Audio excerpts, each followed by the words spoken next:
বাদশাহ নিজের সন্তান দেখা বাদ দিয়া মুহাদ্দিসে দেহলভী তাকায় দেখতেছেন, এ কেমন মানুষ রে? তো সাহাবী রঙের ইমান, দুনিয়ার গুনাহ দুনিয়ায় দাফন করতে চায়, হাসরে নিতে চায় না।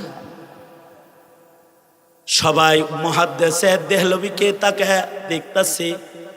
এমন সময় বয়োবৃদ্ধ একটা জিন আদালতে দাঁড়ায় গেছে। সে বলে, সামিয়াতু আনিন নবী সাল্লাল্লাহু আলাইহি ওয়াসাল্লাম, এহে বিচারপতি, কার গলায় রশি লাগাইতে চাইতেছ? আমি নবীর মুখ থেকে নিজের মুখে নিজের কানে শুনেছি, নবীজি নিজের মুখে বলেছেন, জিনদেরকে নবীজি বিধান বলেছেন, কোন জিন যদি নিজের আকৃতিকে ইচ্ছাকৃত পাল্টানোর কারণে তাকে না চিনে কেউ যদি তাকে হত্যা করে, তাহলে এটা হত্যা হিসাবে গণ্য হবে না, এটা দুর্ঘটনা হিসাবে গণ্য হবে। বাদশার সন্তান সাপের আকৃতি কেন ধরছে? কেন ধরেছে? মানুষের আকৃতি ধরলে তো মুহাদ্দিসে দেহলভী তাকে বাড়ি দিত না। নিজের আকৃতি পাল্টায় বাড়ি খেয়ে জান দেওয়াটা এটা হত্যা নয়, এটি একটি দুর্ঘটনা। আল্লাহর ওলিকে অসম্মান করো না। মুহাদ্দিসে দেহলভীকে সোনার পালকিতে চড়ায়া তার বাড়িতে ফেরত দিয়ে আসো। মুহাদ্দিসে দেহলভীকে আল্লাহ তাআলা সাহাবী জিনের মুলাকাত করায়া তাকে তাবেঈর মাকাম দান করেছেন। এটা হযরত মুহাদ্দিসে দেহলভীর ইলমের ফজিলত, যে জিনেরাও তার কাছে ইলম শিখতে এসেছে। জিনের চাইতেও মানুষ দামি, অদৃশ্যের ফিরিস্তার চাইতেও মানুষ দামি। যে মানুষের ভেতরে ইলম আসবে, যে মানুষের ভেতরে আমল আসবে, সে মানুষের অলৌকিকত্ব বেশি হবে, কারামত বেশি হবে। আগের যুগে ইলম নবুয়ত দ্বারায়, ইলমের দ্বারায় জিনদের উপরে ফজিলত আল্লাহ তাআলা মানুষকে দিতেন। আগামীর কিয়ামত পর্যন্ত মানুষদেরকে জিনদের উপরে ফজিলত আবদিয়াতের মাধ্যমে, গোলামির মাধ্যমে ও ইলমে দ্বীনের মাধ্যমে আল্লাহ তাআলা দান করবেন। মানুষ ইলম চর্চা করবে, মাসাইল বলবে, সে মাসাইল মানাও কিয়ামত পর্যন্ত জিনদের উপরে শরীয়ত হবে। শাইতানির রাজিম। বিসমিল্লাহির রহমানির রহিম। ওমা খালাকতুল জিন্না ওয়াল ইনসা ইল্লা লিয়াবুদুন।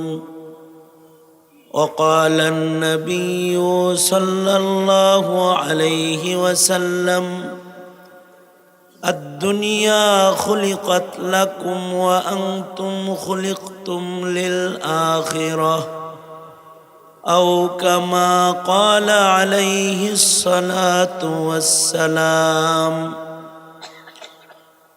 اللهم صل على محمد وعلى آل محمد كما صليت على إبراهيم وعلى آل إبراهيم إنك حميد مجيد. اللهم بارك على محمد وعلى آل محمد كما باركت على إبراهيم وعلى آل إبراهيم إنك حميد مجيد. الحمد لله. মাদ্রাসা আশরাফিয়া দারুল উলুম কুমিল্লা আয়োজিত মহতি বার্ষিক মাহফিলের মোহতারাম সদর, মোহতারাম সভাপতি, উপস্থিত হযরত বুজুর্গ উলামায়ে কেরাম, সম্মুখপানে সমবেত দিন প্রিয়, ইসলাম প্রিয়, দিনদার ইমানদার মুমিন মুসলমান ভাইয়েরা, পর্দার আড়াল থেকে আলোচনায় শামিল মা বোনেরা, বিশ্বজগতের মালিক, বিশ্ব প্রতিপালকের বিশ্ব দরবারে কালিমাতুশ শুকর যে মহান রব্বুল আলামিন অত্যন্ত দয়া পরবর্ষে করুণার আবরণে ঢেকে জালিসুর রহমান বেহেশতের টুকরা বাগান জান্নাতের বাগবাগিচার মধ্যে ওলামায়ে দ্বীনদের সোহবতে আল্লাহ তাআলা আমাদের আসার বসার তৌফিক দান করেছেন। কালিমাতুশ শুকর পড়ি, শুকরিয়া আদায় করি, জবান ছেড়ে ভক্তি ভরে সমস্বরে আওয়াজ করে মোহাব্বতে সকলে বলুন আলহামদুলিল্লাহ। বিকাল থেকে শুরু করে মাশায়েখিন হযরত আকাবির ওলামাদের উপস্থিতি মজলিসে ঘটেছে। আওলাদে রাসূল আপনাদের সামনে এসেছেন এবং নসিহা করেছেন। সর্বোপরি আমাদের সকলার মুরব্বী হযরতুল আল্লামা নুরুল ইসলাম অলিপুরি দামাত বরকাতুহুম গুরুত্বপূর্ণ নসিহাত আপনাদেরকে করেছেন। সব মুরব্বীদের সবক এখানে হয়েছে। আমি একেবারে সবার শেষে আমার অত্যন্ত শ্রদ্ধাভাজন বড় ভাই হযরতুল হযরত মাওলানা জিলানী দামাত বরকাতুহুম ওনার নির্দেশে বসে গেছি। কিছু কথা বলবার এরাদায় আয়াত হাদিস আপনাদের সামনে পেশ করেছি। এগুলোকে সামনে করে খুব সংক্ষেপে একটি সবক মুরব্বীদের জবান নকল করে আপনাদের সামনে তাকরার করার ইরাদা। আল্লাহ তাআলা কিছু উপকারী কথা আপনাদের কানে পৌঁছানোর তৌফিক দান করেন। আপনারা দোয়া করুন, বলুন আমিন। আমরা একজন আমাদেরকে বানিয়েছেন, আমাদের স্রষ্টা একজন আছেন, তিনি কে? আল্লাহ তাআলা আমাদেরকেই শুধু বানিয়েছেন না, অসংখ্য অগণিত মাখলুকাত বানিয়েছেন, কত কিছুই তো তিনি বানিয়েছেন। এই সব কিছুর ভেতরে মানুষকে আল্লাহ তাআলা শ্রেষ্ঠত্ব দান করেছেন। মানুষ সৃষ্টির শ্রেষ্ঠ। আল্লাহ পাকের কোনো সৃষ্টি অযথা নয়। আল্লাহ পাক আমাদেরকে বানালেন, সৃষ্টির শ্রেষ্ঠ বানালেন, অযথা বানান নাই। একটি উদ্দেশ্যেই তো আমাদেরকে আল্লাহ তাআলা সৃষ্টি করেছেন। সফলতা হলো আল্লাহ পাকের উদ্দেশ্য। যে উদ্দেশ্যে আমাদেরকে আল্লাহ তাআলা বানাইছেন সে উদ্দেশ্যকে পূরণ করা মানুষ হিসেবে আমাদের দায়িত্ব।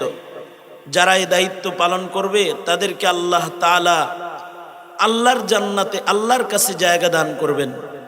আর যারা আল্লাহ পাকের উদ্দেশ্যকে বাস্তবায়ন করবে না তাদের জন্য আযাবের দোজক রেডি করা হয়েছে। আল্লাহ তাআলা তাদের জাহান্নামের আগুনে নিক্ষিপ্ত করবেন। আল্লাহ পাকের সৃষ্টির ভেতরে কত রকমারই সৃষ্টি আল্লাহ তাআলা বানিয়েছেন। আল্লাহ পাকের সৃষ্টির ভেতরে প্রাথমিকভাবে সৃষ্টিগুলো দুই ভাগে ভাগ হবে। একটা ভাগ হলো দৃশ্যের, যেগুলোকে আল্লাহ তাআলা আকৃতি দান করেছেন। আকৃতি আল্লাহ তাআলা দান করেছেন, সৃষ্টিগুলোকে চর্মচোখে দেখা যায়। আর দ্বিতীয় আরেক প্রকারের সৃষ্টি আল্লাহ পাকের আছে যাদেরকে বাহ্যিক আকৃতি দান করেন নাই, আমাদের চর্মচোখে তাদেরকে আমরা দেখি না। অদৃশ্যের সৃষ্টি, দৃশ্যের সৃষ্টি, অদৃশ্যের সৃষ্টি, উভয় সৃষ্টির ভেতরেই আল্লাহ তাআলা মানুষকে প্রাধান্য দিয়েছেন, শ্রেষ্ঠত্ব দান করেছেন। অদৃশ্যের যে সকল সৃষ্টি আছে এই সৃষ্টিগুলো আবার দুই প্রকার। অদৃশ্যের এমন কিছু সৃষ্টি আছে যেগুলোকে চোখে দেখা না গেলেও তাদেরকে অনুভব করা যায়। যেমন বাতাস, বাতাসকে চোখে দেখা যায় না কিন্তু বাতাসকে অনুভব করা যায়। যদি বাতাস প্রবাহিত হয় তো শীতল বাতাস অনুভব হয় যে বাতাস আছে।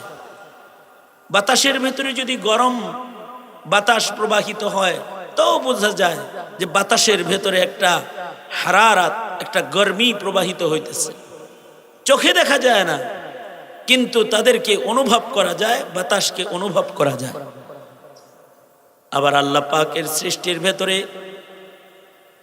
আশ্চর্য আজব কিছু সৃষ্টি আছে যা অদৃশ্যের, কিন্তু তাদের দেখাও যায় না, অনুভবও করা যায় না। যেমন আল্লাহ পাকের মুকাররম সৃষ্টি ফিরিস্তা। আল্লাহ পাক ফিরিস্তাদেরকে বানিয়েছেন। ফিরিস্তা আল্লাহ পাকের সম্মানিত এক সৃষ্টির নাম। তাদেরকে চর্মচোখে দেখাও যায় না, আবার তারা যে আছে এটা অনুভবও করা যায় না।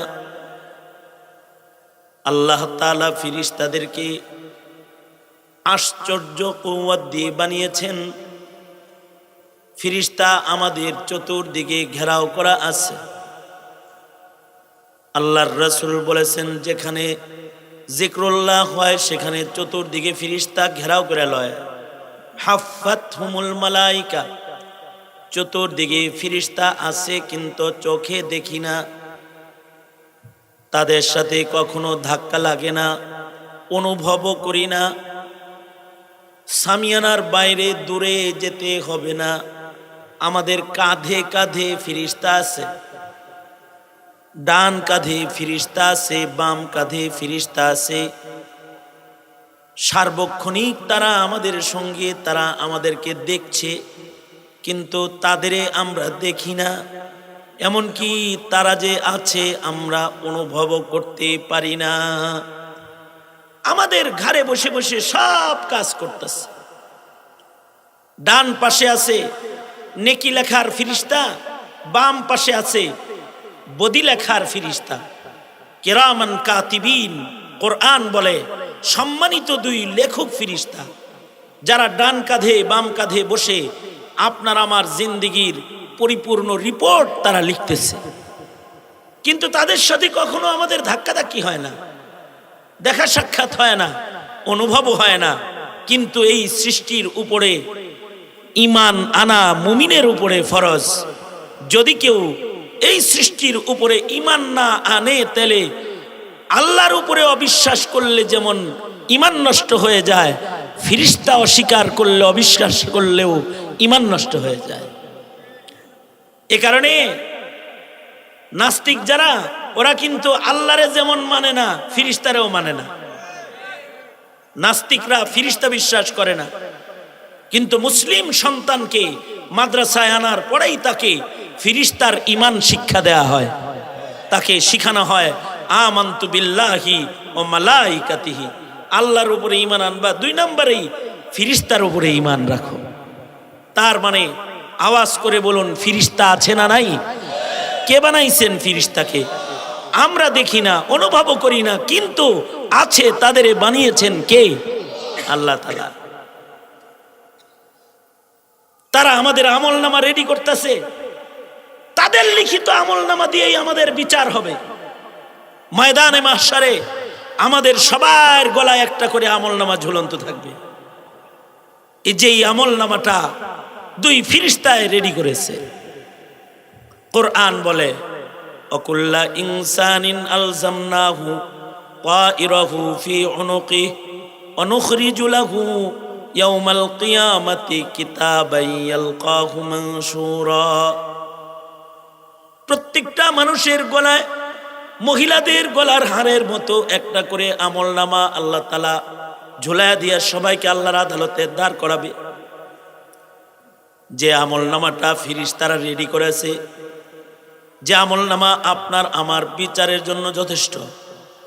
জিন্দেগিতে কয়েক ঘন্টা ওয়াজ শুনেছি, কয়েক ঘন্টা গান শুনেছি, কয়টা সেজদা দিয়েছি, কয়টা গুনাহ করেছি, কয়বার আল্লাহর নামের জিকির করেছি, কয়টা মিথ্যা উচ্চারণ করেছি, জীবনে কয় কদম নেকির পথে হেঁটেছি, কয় কদম গুনার পথে হেঁটেছি, সব ডিটেল সুবিন্যস্ত সুবিস্তারিত ফেরেশতারা লিখে রেখেছে।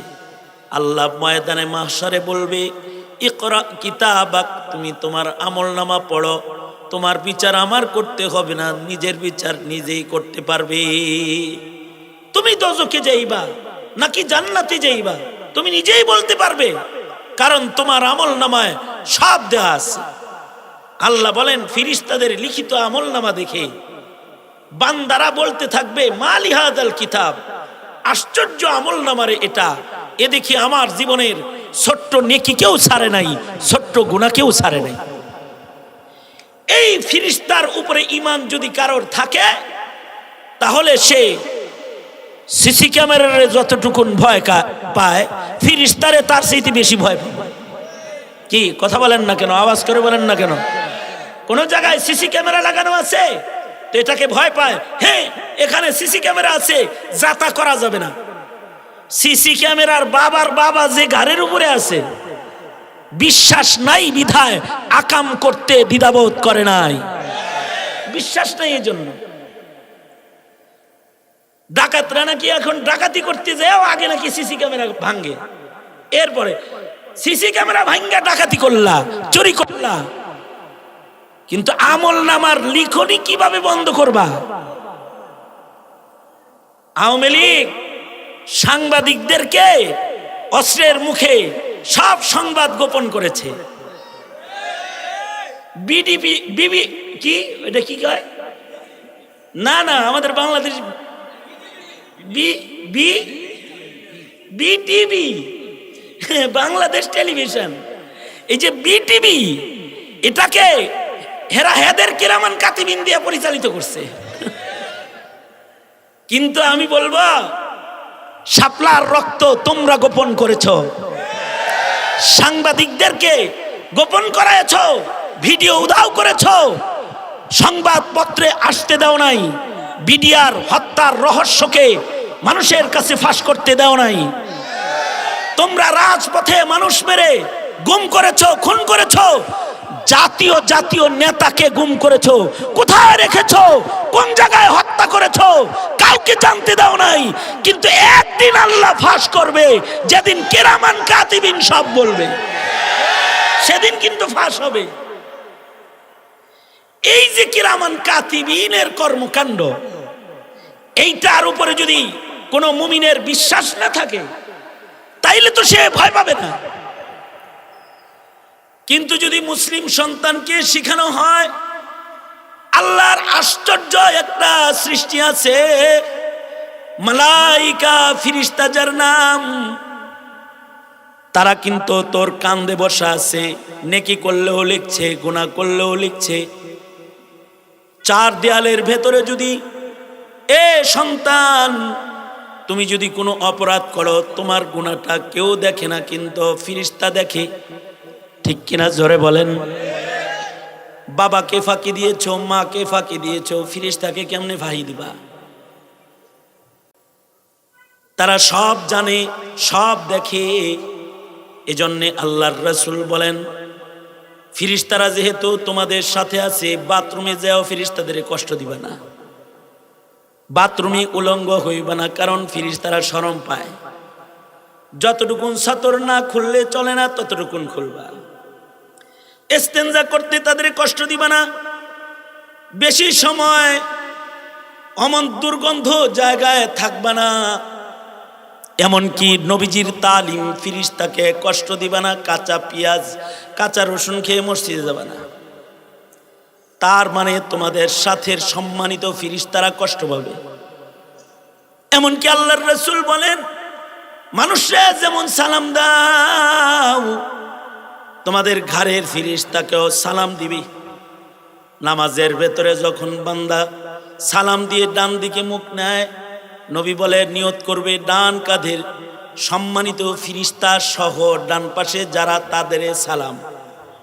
বাম দিকে যখন সালাম দিবি তখন নিয়ত করবে বাম পাশে বসা সম্মানিত ফিরিস্তা ও বাম পাশের মুসল্লিদেরকে সালাম।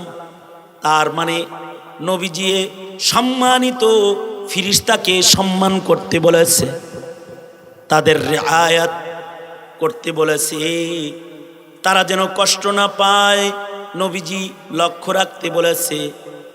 আল্লাহ বলেছে সাবধান, ইয়ালামুনা মা তাফআলুন, দুইজন বসায় রাখছি, এরা কিন্তু সব জানে, একদিন কিন্তু সব ফাঁস করে দিবে।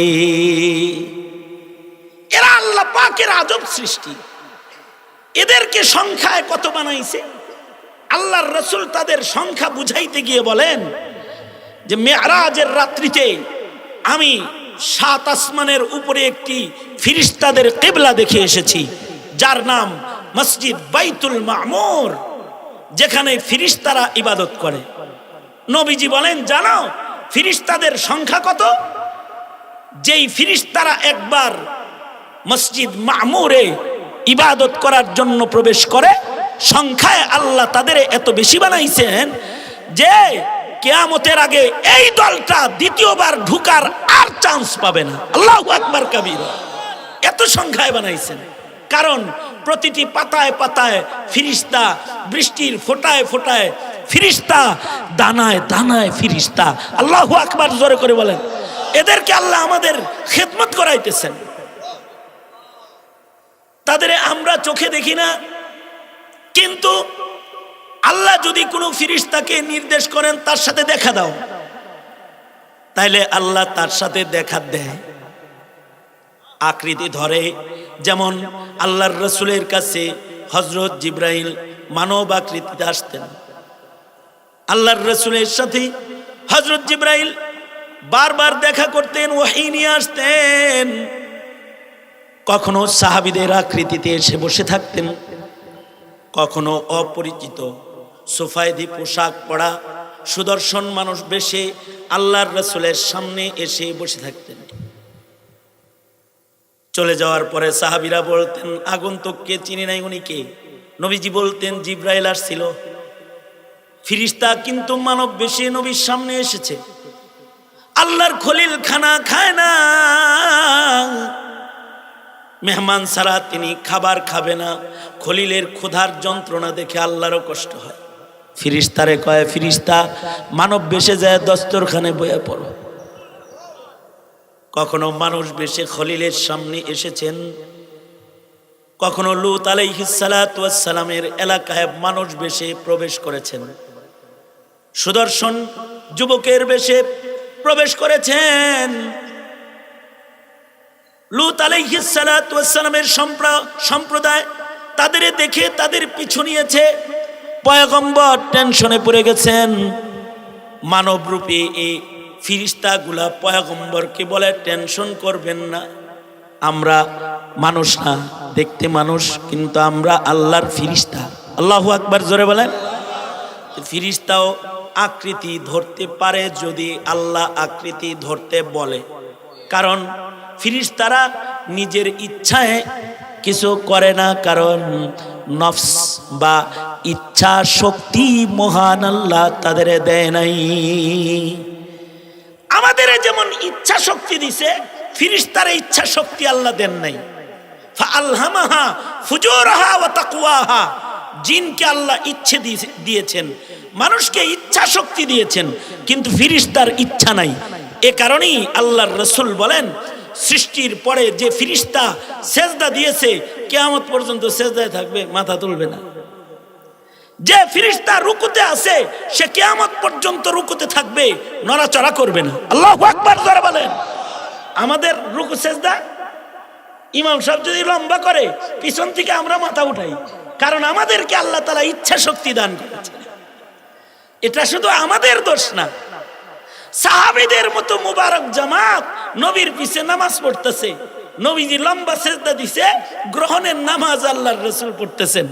সাহাবী কয়, নবীর সেজদা এত লম্বা হইছে, আমরা পিছন থেকে ভাবতেছি নবী উইটা পড়ছে, তো উইটা আবার দেখছি সেজদায় না, নবীজি মাথা উঠাইছে। যখন দেখছি সেজদায়, আবার সেজদায় লুটায়া পড়ছি। তার মানে সাহাবীদের মতো জামাত তারাও সেজদায় লম্বা সময় থাকতে পারতেছে না, মাথা উঠাইতেছে। কিন্তু ফিরিস্তা সৃষ্টির পর থেকে সেজদা দিয়েছে, কিয়ামত পর্যন্ত সেজদায় থাকবে, কখনো মাথা উত্তোলন করবে না, ইচ্ছাও জাগ্রত হবে না। চিল্লায়ে জোরে বলেন আল্লাহু আকবার। এটি আল্লাহ পাকের এক আশ্চর্য সৃষ্টি। আল্লাহর রাসূল আরো বলেন, মেরাজের রাত্রে দেখি, দুনো হাত উপরে তোলেন, কারা কারা ঘুমাইছেন? এক হাত নামান, তারা যারা ঘুমাইছেন। ঘুমান নাই, দুনো হাত তোলেন, হ্যাঁ সোজা করেন, আঙুল খুলে দেন, নাড়াচাড়া দেন দেখি। জবান খুলে চিল্লায়া আওয়াজ করে বলেন সুবহানাল্লাহ, আওয়াজ করে বলেন আল্লাহু আকবার, জোরে বলেন লা ইলাহা ইল্লাল্লাহ, আওয়াজ করে বলেন আল্লাহু আকবার। হাত নামান। আল্লাহু আকবার বললে আরেকটা লাভ আছে, সেটা হলো দুশমন শয়তান দ্বারাও দেখি না চোখে আমরা, কিন্তু শয়তান আছে না নাই? আল্লাহু আকবার জোরে বললে ওরা ভাগ্যে যাবে, যত দূরে আওয়াজ যাবে ওরা তত দূরে চলে যাবে। জোরে বলেন আল্লাহু আকবার। ওদেরও কিন্তু আমরা চোখে দেখি না, তবে ফিরিস্তাকে আল্লাহ তাআলা নূর থেকে বানিয়েছেন, শয়তানকে আল্লাহ তাআলা, জিনকে আল্লাহ তাআলা আগুন থেকে বানাইছেন।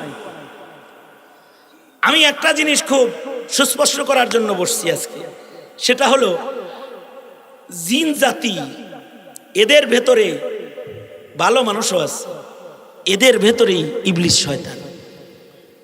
জিন জাতি যেমন দুই ভাগে বিভক্ত, আল্লাহ বলছেন জিনকে আল্লাহ ইবাদতের জন্য বানিয়েছেন।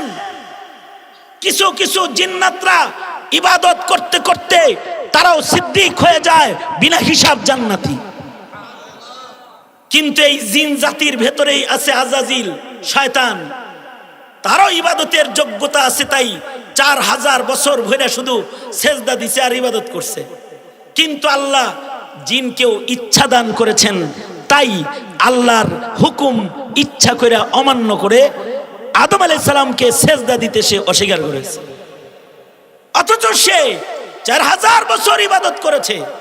জমিনের এমন কোনো জায়গা নাই যেখানে সেজদা দিয়ে সে কান্দে নাই। জিনদের ভেতরে নেককারও আছে, কিন্তু এই জিনের ভেতরেই হলো আমাদের প্রকাশ্য দুশ্মন শয়তানের গ্রুপ।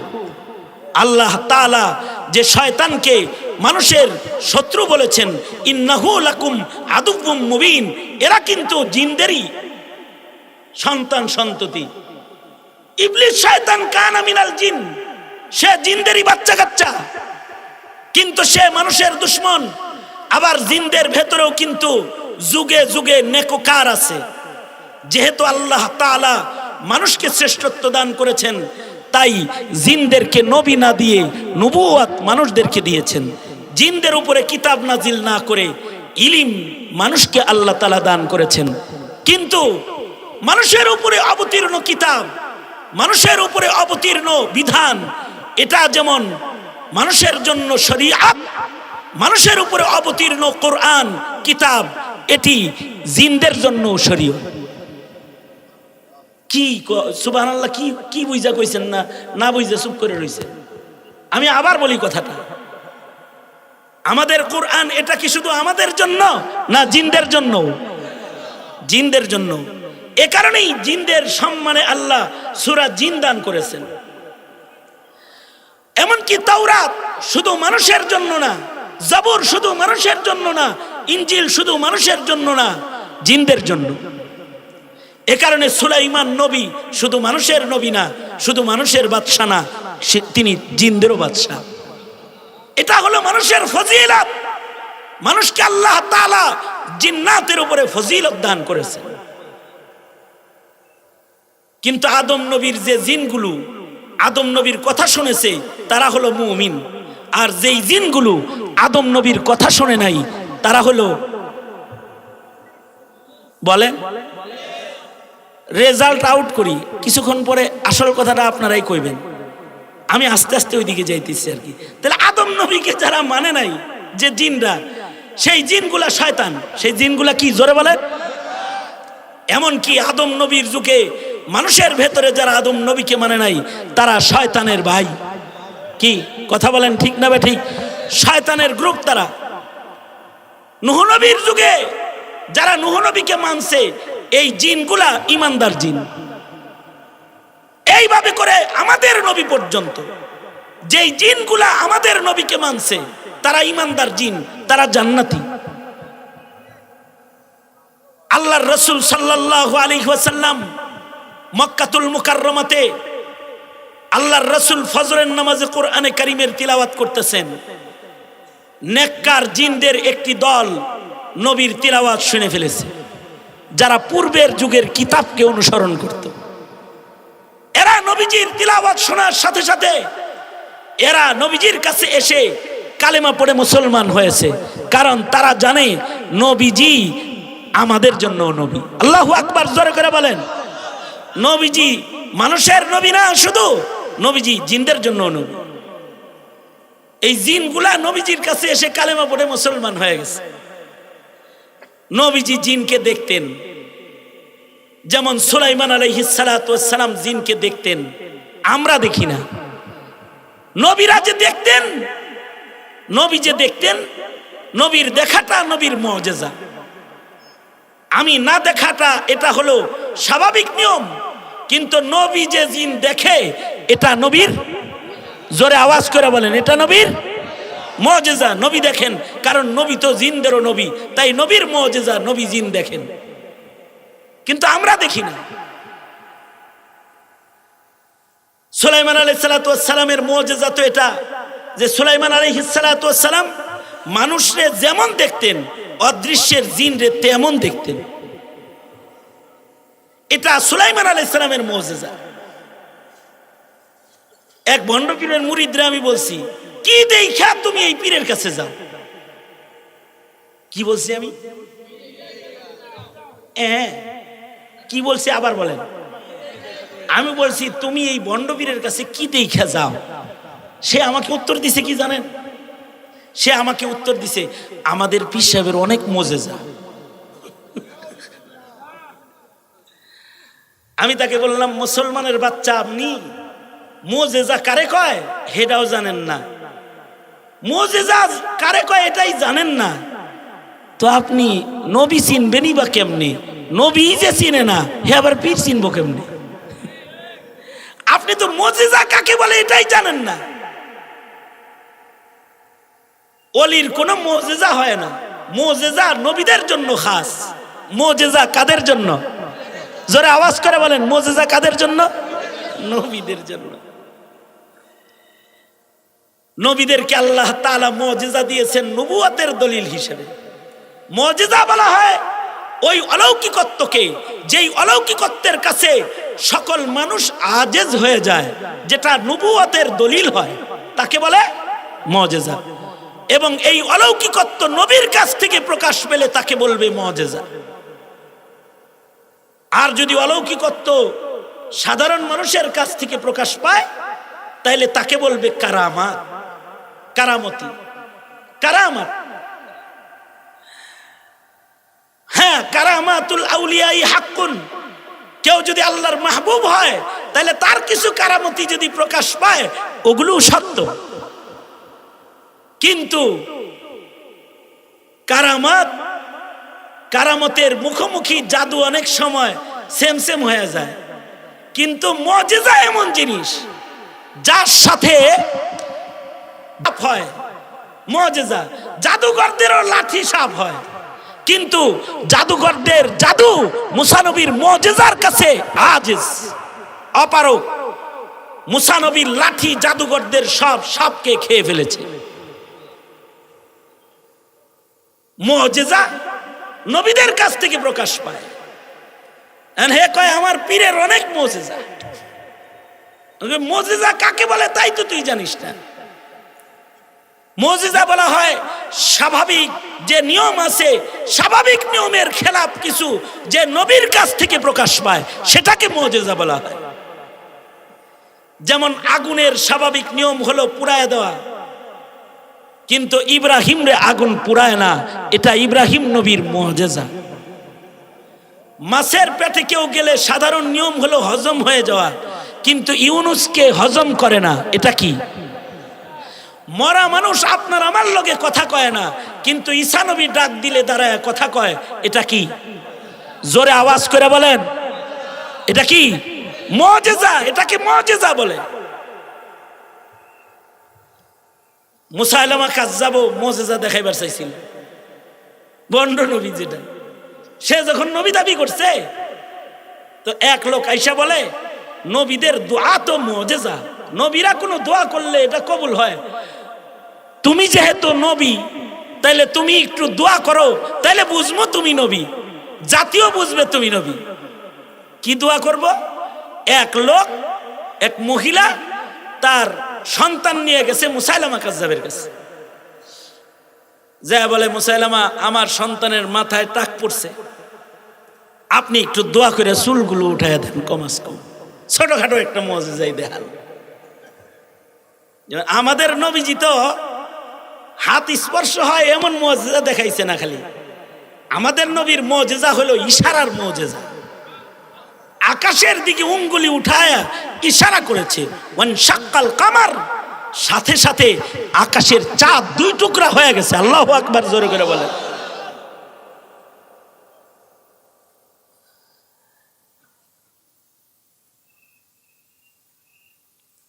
ফাঁক দিয়ে আমি আর একটা কথা বলি, সেটা হলো মানুষের ভেতরে যে মুজিজা আছে অথবা কারামত আছে, মানুষের আফজালিয়াত যেহেতু জিনদের উপরে বেশি, এ কারণে জিন ওই কারামতি দেখাইতে পারে না, মানুষ যেই কারামতি দেখাইতে পারে কোরআন তার প্রমাণ বহন করে। আর মানুষের ভিতরে নবী যদি হয় সে তো আরো কিছু দেখাইতে পারে। এই কারণেই সুলাইমান নবীকে যখন বাদশাহাত দিয়েছে, সকল জিনেরা সুলাইমান নবীর বাদশাহাতকে মেনে নিয়েছে, কেউ বিদ্রোহ করে নাই। কারণ বিদ্রোহ করলে জানে যে সুলাইমান মানুষ, মানুষের ক্ষমতা জিনের চাইতে বেশি, আমাগরে সিল্লা কাটটা লবণ লাগাই হালাই দিবে। মানুষের ভেতরেই তো নবী, আর নবীর ভেতরেই মুজিজা। নবীর ভেতরে মুজিজা আর নবীর উম্মতের ভেতরে হলো কারামতি। মুসা নবী জিন দেখে, আর সুলাইমান নবী জিন দেখে, ঈসা নবী জিন দেখে, কিন্তু উনাদের উম্মতরাও দেখেও, কেউ কেউ দেখে এবং জিনদের চাইতে শক্তি তারা প্রদর্শন করে। কোরআন এটার প্রমাণ বহন করে। সুলাইমান আলাইহিস সালাতু ওয়াস সালাম রানী বিলকিসের সিংহাসন আনবেন, তো জিজ্ঞাসা করলেন, বিলকিস আমার রাজ্যে প্রবেশ করার আগে বিলকিসের সিংহাসন আমার এখানে কে আইনা দিতে পারবা? ইফরিত নামক জিন, কোরআন বলে জিন দাঁড়ায় বলল, আমি আইনা দিতে পারবো। কতক্ষণে আইনা দিবা? আপনি নিজের জায়গা থেকে উঠবেন বসবেন যে টাইম লাগে, এর চাইতে বেশি স্পিডে আমি এটা আইনা দেব। হযরত সুলাইমান বললেন, আমার রাজ্যে যেহেতু ইনসানেরও বাদশাহ আমি, এই আমার ইনসান উম্মতেরা, তোর ভিতরে কে আসোস, আরো তাড়াতাড়ি আইনা দিতে পারবি? তো কোরআন বলে, মানুষ একটা দাঁড়ায় কয়, আমনি আমনের চোখের পাতা হেলানোর আগে আইনা দিব। জিন এটা ব্যাককলের মতো দাঁড়ায় রয়েছে। তো মানুষে যার কাছে ইলমুম মিনাল কিতাব আছে, সে তার ইলমের মাধ্যমে রানী বিলকিসের সিংহাসনকে চোখের পলকের ভেতরে সুলাইমান নবীর রাজ্যে পৌঁছায় দিয়েছে। আল্লাহ তাআলা এই কাহিনী কোরআনে কারীমে বর্ণনা করেছে। এখন এই বেড়ায় যে আনলো, সিংহাসন আনলো, এটা বুঝি মুজিজা? করো কে? এটা কিন্তু মুজিজা না, এটা কি? কারামত। কিন্তু নবীর হইল মুজিজা, আল্লাহর রাসূলের মুজিজা হলো জমিনে তারা আকাশের চাঁদকে বলে দুই টুকরা হয়ে যা, দুই টুকরা হয়ে গেছে। আল্লাহু আকবার, জোরে করে বলেন। মুসাইলামা কাজ্জাব রে কয়, তুইও যেহেতু নবী দাবি করছিস, তুই চাঁদ দুই টুকরা করুন লাগবো না, চুল উঠা, মাথার চান্দির চুল উঠা। বেচারা কি করবো, নবী দাবিও করছে, চুল উঠায় দেখানোর চেষ্টা তো কমসে কম করা লাগে।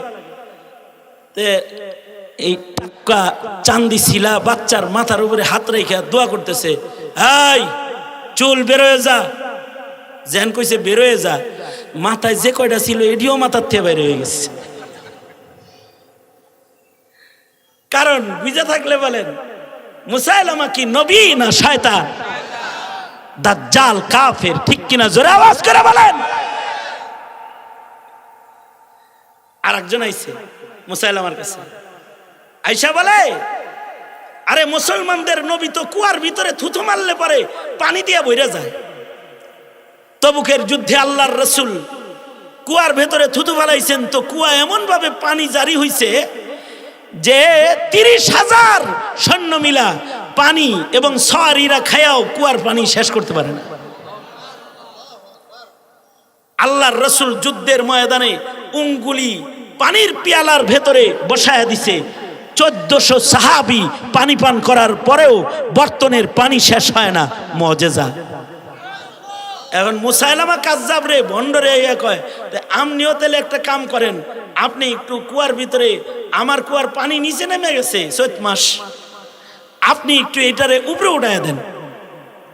মুসাইলামা চিন্তা করলো যদি না উঠাইতে যাই তাহলে তো নবুয়তই চলে না। তো গেছে চেষ্টা করে দেখি, কুফরি কালাম টালাম পয়রা টয়রা চেষ্টা মেষ্টা করে যেন কুয়ার ভিতরে থুতু ফেলছে, পানি যা ছিল এটিও শুকায় গেছে। এলাকার মানুষ সব তো বুঝছে এটা ভণ্ড নবী রে। হযরত আবু বকরকে খবর দিছে, জানেন একজনের মাথায় হাত রাখছে চুল পড়ে গেছে, আবার এক কুয়ায় থুতু মারছে পানি শুকায় গেছে, ও নাকি নবী, তাড়াতাড়ি যুদ্ধে লোক পাঠান। তো হযরত আবু বকর কাফেলা পাঠায় দিছে, গর্দান শেষ করে দিছে। মনে রাখবা, মুসাইলামার মতো কাদিয়ানীও ভণ্ড নবীর দাবিদার। আওয়াজ করে বলেন ঠিক না বে ঠিক, জোরে বলেন। আল্লাহ তাআলা তার সাথেও, নবীর সাথে বেয়াদবি করার পরিণাম তার সাথেও দেখাইছে। এলো বাথরুমের ভিতরে মরে গেছে।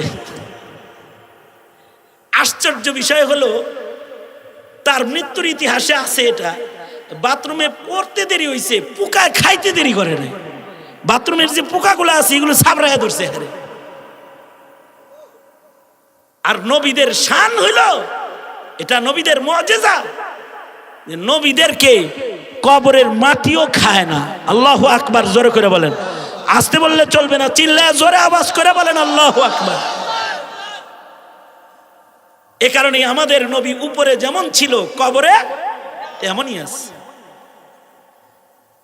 কিয়ামত পর্যন্ত নবীদের নায়েব সত্যিকারের কিছু আলেম, যাদের সিনার ভেতরে আল্লাহ তাআলা ইলম সংরক্ষণ করবেন। আল্লাহর রাসূল বলেছেন, হাফিজুল কুরআন, সিনায় ইলমওয়ালা আলেমে দ্বীন কেউ যদি কবরে নামানো হয়, আল্লাহ তাআলা কবরের মাটিকে ডেকে ডেকে বলতে থাকে, এরে কবরের মাটি, তোর ভেতরে কিন্তু আমার নবীর নায়েব আলেমে দ্বীনকে রাখা হয়েছে, সাবধান মাটি, আলেমের লাশ কিন্তু খাবি না। আল্লাহর রাসূল বলেন, ইলমের পরিপূর্ণ সম্মানকারী আলেমে দ্বীন যারা, তাদের কবরের লাশও খায় না। নবীদের লাশ যেমন মাটি খায় না, সত্যিকারের নায়েবে নবীদের কারামত এটা, যে কিছু কিছু ওলি বুজুর্গদের লাশ মাটি স্পর্শ করে না। এটা হলো কারামত। এই কারামত অথবা এই মুআজিজা যা নবীদের ভেতরে আছে, এগুলো জিনদের ভিতরে পাওয়া যাবে না। তবে জিনদের ভেতরে অলৌকিক একটা শক্তি আল্লাহ দান করেছেন, সেটা হলো জিনরা ইচ্ছা করলে বিভিন্ন আকৃতি ধরতে পারে, কখনো সাপ, কখনো মানবাকৃতি, কখনো হাইওয়ানাতের আকৃতি। এ কারণে আল্লাহর রাসূল যেহেতু জিনদেরও নবী, আল্লাহর রাসূল জিনদেরকে বলেছেন, সাবধান, যখন তখন যেমন তেমন আকৃতি তোরা ধরবি না। আর নবী নিজের উম্মতকে বলেছেন, ঘরের ভেতরে সাপ দেখলে বাড়ি দিয়ে মারবি না, আগে এলান করবি, আয় তুই জিন না সাপ। 3 বার এলান করার পরেও যদি না যায়, তাইলে বুঝবি এটা সাপ, দিবি বাড়ি। শাহ ওলিউল্লাহ মুহাদ্দিসে দেহলভী রহমাতুল্লাহ আলাইহি, উনি কোনো আওয়াজ না দিয়া নামাজরত একটারে দিছিলেন বাড়ি ঠিকঠাক মতো। এক জিন আইছে, ওলিউল্লাহ মুহাদ্দিসে দেহলভী যখন নামাজ পড়তেছে, শেষ রাত্রে সামনে এসে ফনা ধরছে। মুহাদ্দিসে দেহলভী নামাজ পড়তেছে, নামাজরতে এত আওয়াজ টাওয়াজ দেওয়ার টাইম আছে নাকি? সাথে ছিল লাঠি, মাথায় দিছে একটা বাড়ি। এক বাড়িতে জিন মারা গেছে, সাপ মরে গেছে, মানে জিন মরে গেছে। মুহাদ্দিসে দেহলভীকে কিছু সময় পরেই 2টা পুলিশ জিনে এসে গ্রেফতার করেছে। গ্রেফতার করে তাদের রাজ্যে লয়ে গেছে। তাদের রাজ্যে নিয়ে দেখে, ওলিউল্লাহ মুহাদ্দিসে দেহলভী দেখে যে একটা জানাজা হইতেছে, জানাজা রেডি হয়েছে। তাকে বিচারপতির সামনে নিয়ে দাঁড় করাইছে। বিচারপতি বলতেছে, ওলিউল্লাহ, যার জানাজা হইছে হের খুনি তুমি। এই যার জানাজা হইতেছে একটা জিন, তারে তুমি মারছো। মুহাদ্দিসে দেহলভী বলে, কে কইছে আমি জিন মারছি? আমি সাপ মারছি। আরে এই সাপটাই জিন ছিল। কিন্তু তুমি জানো কাকে মেরেছো? এই রাজ্যের মুসলিম বাদশাহ হলো ওই বুড়া লোকটা যিনি সন্তান তাকায় তাকায় দেখতেছে মরা লাশ,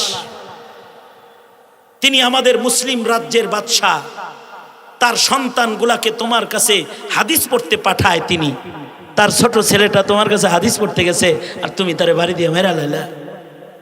তোমার নবী ও মুহাম্মদুর রাসূলুল্লাহ, আমাদের নবী ও মুহাম্মদুর রাসূলুল্লাহ, তোমার কিতাব ও কোরআন, আমাদের কিতাব ও কোরআন, তোমার ধর্ম ইসলাম, আমাদের ধর্ম ইসলাম।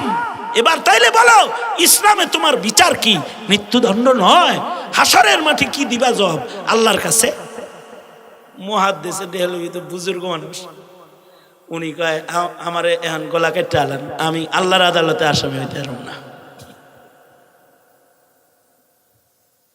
ফাঁক দিয়ে একটা কথা কইয়া, জিন মারলে যদি এটার বিচার আছে, আমার আলোচনায় কি বুঝলেন? জিনের দাম বেশি না মানুষের দাম বেশি? জিন মারলে যদি বিচার হয়, মানুষ মারলে বিচার নাই।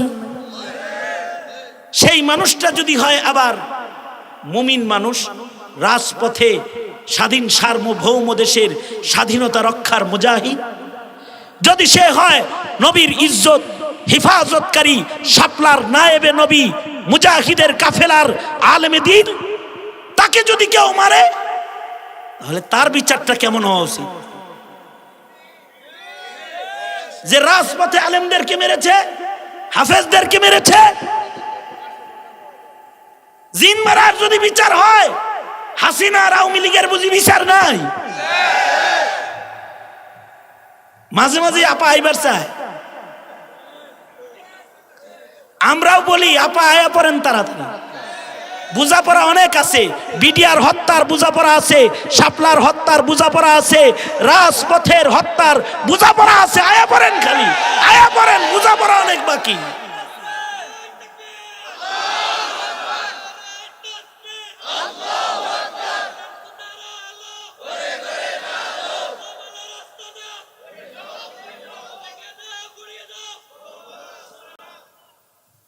শুধু কি তাই করেছে নাকি? মানুষ মেরেছে নাকি? 17 কোটি মুসলমানের ইমান মেরেছে আওয়ামী লীগ। কিন্তু তাদের কমন বক্তব্য ছিল একটা, যে মাহফিলেই যাইতাম, আওয়ামী লীগের কোন নেতা যদি মাইক পাইছে তাহলে আমরা কইছি আল্লাহ রসুলের কথা, হেরা কইছে রাবেয়া বসরির কথা। তারা মাইক পাইলেই বলতো আমাদের নেত্রী তাহাজ্জুদ পড়ে। আমরা যেমন নবীজির নামাজের কথা বলি, এরা বলতো আমাদের নেত্রী প্রতিদিন কোরআন পড়েন, ইশরাকের নামাজ না পড়ে যায় নামাজ থেকে নড়ে সরে না। আমাদের নেত্রী উপজেলায় উপজেলায় একটা করে মডেল মসজিদ করেছেন। আমাদের নেত্রী উনি কওমি মাদ্রাসার স্বীকৃতি দিয়েছেন। এগুলো বলতে, এগুলো ওয়াজের অংশ। কিন্তু আমাদের নেতা ইজতেমার জায়গা দিয়েছেন, আমাদের নেতা ইসলামিক ফাউন্ডেশন দিয়েছেন, এগুলো বলতো। কেউ যদি তাদের উল্টা কথা বলেছে, তাদেরকে জেলখানায় তালাবদ্ধ করেছে, তাদেরকে কীটনাশক প্রয়োগে হত্যা করেছে, তাদের জেল জুলুম করেছে, অত্যাচার করেছে, মিথ্যা মামলা দিয়ে পেরেশান করেছে, অথচ তারা এদেশের মুসলমানদের ঈমানও হত্যা করেছে। শিক্ষা সিলেবাসকে তছনছ করে দিয়ে মুসলমানদের তাওহীদকে দাফন করে হিন্দুত্ববাদকে তারা প্রতিষ্ঠিত করে মুসলমানের মুসলমানিত্বকে কবরস্থ করে বহুত্ববাদ আর হিন্দুত্ববাদকে প্রতিষ্ঠা করার চক্রান্ত করেছে।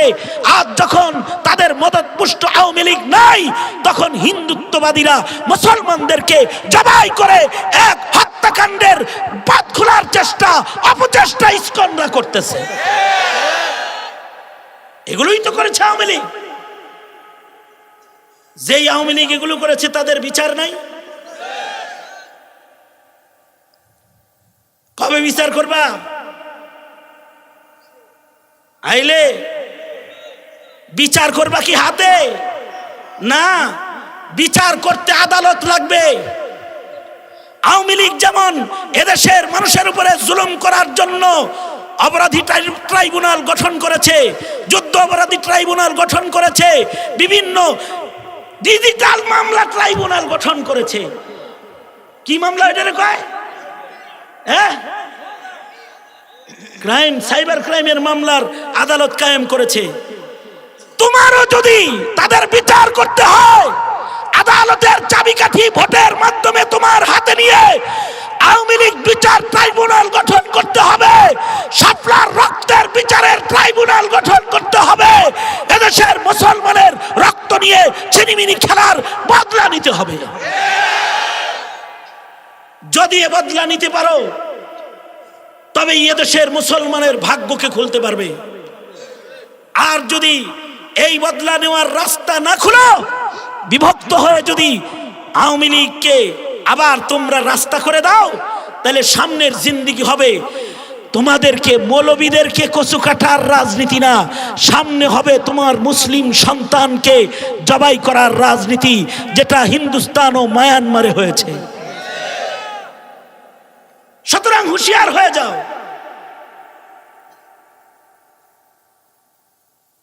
ফাঁক দিয়ে কথাটা বললাম, উলামায়ে কেরাম আপনাদেরকে এগুলো আহ্বান করে। আপনি কাকে ভোট দিবেন? ভোট দেওয়া শিখতে হইব না? আপনি কার তবলিগ করবেন?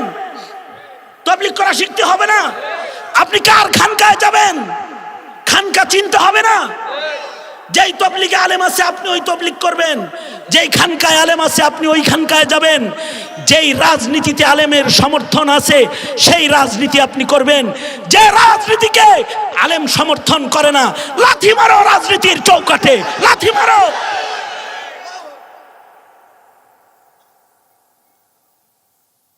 আমি তো মনে করি সামনের দিনে নির্বাচন যারা করবে, যারা 17 কোটি মুসলমানের ভোট চাইবে, তার নির্বাচনী ইশতেহার হতে হবে হাফিজজির মতন। আওয়াজ করে জোরে বলেন ঠিক না ঠিক? জোরে বলেন। তার রাজনীতির ইশতেহার আসতে হবে, ক্ষমতায় গেলে কাদিয়ানীকে অমুসলিম ঘোষণা করবে। তার রাজনীতির ইশতেহার আসতে হবে, মুসলমানের মাটিতে নবীর ইজ্জতে হামলা করলে তাকে মৃত্যুদণ্ডে দণ্ডায়িত করব। জোরে আওয়াজ করে বলেন ঠিক না ঠিক? জোরে বলেন। তার রাজনীতির ইশতেহারে আসতে হবে এদেশ নাস্তিক, মুরতাদ, পুষ্ট পরিচালিত নয়, এদেশ আলেম উলামা পুষ্ট পরিচালিত হতে হবে। এটা হবে রাজনীতির ইশতেহার। যারা এই ইশতেহার দিবে না, মনে রাখবে মুসলিম সে তোমার শত্রু শুধু নয়, তোমার ছেলের শত্রু, তোমার মেয়ের শত্রু, তোমার মানবতার শত্রু, তোমার মিল্লাতের শত্রু, তোমার পরশির শত্রু, তোমার স্বাধীনতার শত্রু। সুতরাং হে মুহতারাম হাজিরিন, ফাঁক দিয়ে কথাটা বললাম আমি। মুহাদ্দিসে দেহলভী রহমতুল্লাহ আলাইকে সাপ হত্যার বিচার, মুহাদ্দিসে দেহলভী তো মুত্তাকি মানুষ, উনি রেডি হয়ে গেছে, এই গলা কাটতে দেন, দরকার হয় দুনিয়ার বিচার দুনিয়া হয়ে যাক, হাসরে বেঁচে দিতে পারতাম না। উনি প্রস্তুত হয়ে গেছে। বাদশাহ নিজের সন্তান দেখা বাদ দিয়া মুহাদ্দিসে দেহলভী তাকায় দেখতেছেন, এ কেমন মানুষ রে? তো সাহাবী রঙের ইমান, দুনিয়ার গুনাহ দুনিয়ায় দাফন করতে চায়, হাসরে নিতে চায় না। সবাই মুহাদ্দিসে দেহলভীকে তাকায় দেখতেছে। এমন সময় বয়োবৃদ্ধ একটা জিন আদালতে দাঁড়ায় গেছে। সে বলে, সামিয়াতু আনিন নবী সাল্লাল্লাহু আলাইহি ওয়াসাল্লাম, এহে বিচারপতি, কার গলায় রশি লাগাইতে চাইতেছ?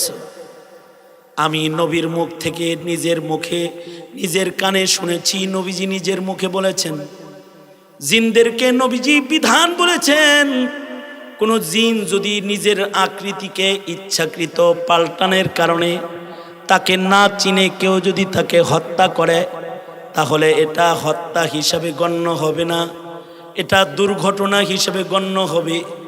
বাদশার সন্তান সাপের আকৃতি কেন ধরছে? কেন ধরেছে? মানুষের আকৃতি ধরলে তো মুহাদ্দিসে দেহলভী তাকে বাড়ি দিত না। নিজের আকৃতি পাল্টায় বাড়ি খেয়ে জান দেওয়াটা এটা হত্যা নয়, এটি একটি দুর্ঘটনা। আল্লাহর ওলিকে অসম্মান করো না।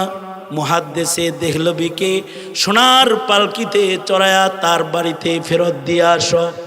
মুহাদ্দিসে দেহলভীকে আল্লাহ তাআলা সাহাবী জিনের মুলাকাত করায় তাকে তাবেঈর মাকাম দান করেছেন। এটা হযরত মুহাদ্দিসে দেহলভীর ইলমের ফজিলত, যে জিনেরাও তার কাছে ইলম শিখতে এসেছে। জিনের চাইতেও মানুষ দামি, অদৃশ্যের ফেরেশতার চাইতেও মানুষ দামি। যে মানুষের ভেতরে ইলম আসবে, যে মানুষের ভেতরে আমল আসবে, সে মানুষের অলৌকিকত্ব বেশি হবে, কারামত বেশি হবে। আগের যুগে ইলম নবুয়ত দ্বারায়, ইলমের দ্বারায় জিনদের উপরে ফজিলত আল্লাহ তাআলা মানুষকে দিতেন। আগামীর কিয়ামত পর্যন্ত মানুষদেরকে জিনদের উপরে ফজিলত আবদিয়াতের মাধ্যমে, গোলামির মাধ্যমে ও ইলমে দ্বীনের মাধ্যমে আল্লাহ তাআলা দান করবেন। মানুষ ইলম চর্চা করবে, মাসাইল বলবে, সে মাসাইল মানাও কিয়ামত পর্যন্ত জিনদের উপরে শরীয়ত হবে। আল্লাহ তাআলা মানুষকে যেই গোলামির জন্য বানিয়েছেন, এই গোলামি করে আমাদেরকে আল্লাহ তাআলা জিনের চাইতে উঁচু, ফেরেশতার চাইতে উঁচু যে মর্যাদা আমাদের আল্লাহ দান করেছেন, সেটিকে সাধন করার তৌফিক আল্লাহ তাআলা আমাদের দান করুন, আমিন বলেন। আর সেটা সাধন করার জন্য লাগবে ইলমে দ্বীন, ইবাদতের জন্য লাগবে ইলমে দ্বীন। জাতির ভেতরে ইলমের ছোঁয়া যত লাগবে, জাতির ইবাদতের পাওয়ার তত বাড়বে। জাতিকে ইলম শূন্য যত করে দিবেন, তাদের ইবাদতের পাওয়ার তত কমবে। ইবাদত বিদআত হয়ে যাবে ইলমের অভাবে, আর ইবাদত অল্প যথেষ্ট হয়ে যাবে ইলমের কারণে। আল্লাহ তাআলা আমাদেরকে ইবাদত করে আমাদের শ্রেষ্ঠ মর্যাদাকে রক্ষা করার তৌফিক দান করেন। এই মাদ্রাসাকে আল্লাহ তাআলা কবুল মঞ্জুর করেন, আমিন বলেন। মাদ্রাসার সাথে আছেন তো ইনশাআল্লাহ? কারা কারা আছেন দুনো হাত তোলেন। সোজা করেন, সোজা করেন। মাইকলা আমার কানে আওয়াজ দে, আমার কষ্ট হইতেছে। তোর মাইকে আমার বয়ান করতে কষ্ট হয়েছে, আমার কানে আওয়াজ দে। সোজা করেন। আপনারা যারা আছেন, আমি দোয়া রাখ দিয়ে আপনাদেরকে একটু সাদাকার আমল করাইতে চাই। সাদাকার মাধ্যমে বালা মুসিবত দূর হয়, সাদকার মাধ্যমে মালে বরকত হয়। মা বাবার নামে একটু নবীর ঘর মাদ্রাসাকে ঋণ মুক্ত করার ইবাদতটা করবেন। সোজা করেন, মুট করেন, জোরে বলেন বিসমিল্লাহ, আরো জোরে আওয়াজ করে বলেন বিসমিল্লাহ। পকেটে হাত দেন, যার পকেটে যা আছে এটি বের করে আনেন। ছাত্ররা একটু ভেতরে রুমাল দিয়ে ভালো করে চক্কর লাগাও। যে যা দান করবে সেগুলো একটু রুমালের ভিতরে নিয়ে নাও। আর এই বিশাল মজমায় এখনই দোয়া হবে, আমি আশা করব আপনারা এখানে দোয়া করেই এখান থেকে যাবেন, এটা আপনাদের প্রতি আমার আবেদন রইল। তো আমি বেশি না, 4টা লোকের নাম লেখায়া যেতে চাই। এই মাদ্রাসায় মাসে মাসে মাত্র 1000 টাকা দিবেন, 12 মাসে 12,000 টাকা দিবেন। আপনার টাকাটা দিয়ে ইলমের চর্চা হবে। 4টা লোকের নাম লেখাবো। 1 নম্বর কে? ফখরুল ইসলাম। 2 নম্বর আপনার নাম? মাহবুব। আপনার নাম? ইউনুস ভাই। এই 4টা নাম একটু লিখে নেন রানী ভাই। আর স্থায়ী উন্নয়ন কমিটির ফরম সামনে দেওয়া আছে, সেটা নিয়ে গিয়ে পূরণ করে দিবেন।